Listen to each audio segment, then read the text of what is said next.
आपण पाहत आहात का राहुलजी गांधी यांनी जी भारत जोडो न्याय यात्रा आता काढलेली, त्याच्या अगोदर भारत जोडो यात्रा, आणि ते लोकांमध्ये जाऊन संवाद साधून लोकांच्या जे काही शंका आहेत, त्यांची जी दुःख आहेत ते जाणून घेत आहेत.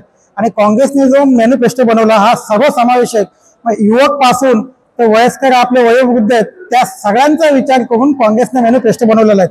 आणि जोपर्यंत सुशिक्षित माणूस या प्रवाहात येत नाही तोपर्यंत हे लोकांना आपण समजून सांगू शकत नाही. कारण आताचं राजकारण हे दिशाहीन झालेलं आहे. फक्त धर्माच्या नावावर लोकांना ते बेवकूफ बनवण्याचं काम चालू आहे. आपण बघता का पंतप्रधान महोदयांचं सुद्धा भाषण, म्हणजे आपली स्वतःची बायको सुद्धा स्वतः जवळ नसताना दुसऱ्यांच्या मंगळसूत्राच्या बाबतीत त्यांचं वक्तव्य असतं, हे खेदजनक आहे. म्हणून ही जी सुशिक्षित पिढी आहे आता ह्यांनी पुढाकार घेतलेला आहे का आपण लोकांच्या जाऊन लोकांच्या प्रबोधन करून लोकांना आपण सांगायला पाहिजे का लोकशाही वाचवायची असेल किंवा संविधान वाचवायचे असेल तर आता इंडिया आघाडी आणि काँग्रेसशिवाय पर्याय नाही. म्हणून त्यांनी जो निर्णय घेतलाय त्या निर्णयाचं काँग्रेस पक्षाचा जिल्हाध्यक्ष म्हणून मी त्यांचं स्वागत करतो. आणि अशाच सुशिक्षित लोकांच्या येणाऱ्या काळामध्ये नक्कीच जनतेमध्ये जनजागृती होईल.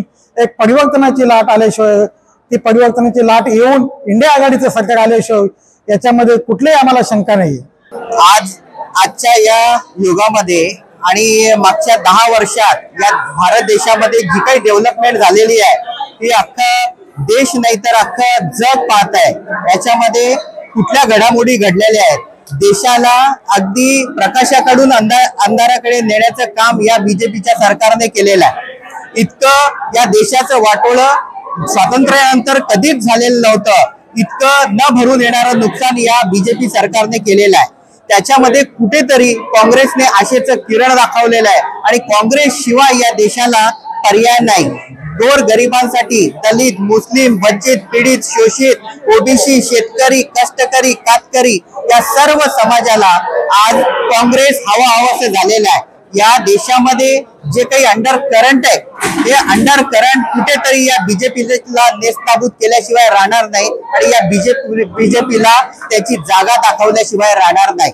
आणि काँग्रेसच हे या देशाचं भविष्य घडवू शकतं, गोरगरिबासाठी न्याय देऊ शकतं. म्हणून मी आज काँग्रेसमध्ये प्रवेश केलेला आहे.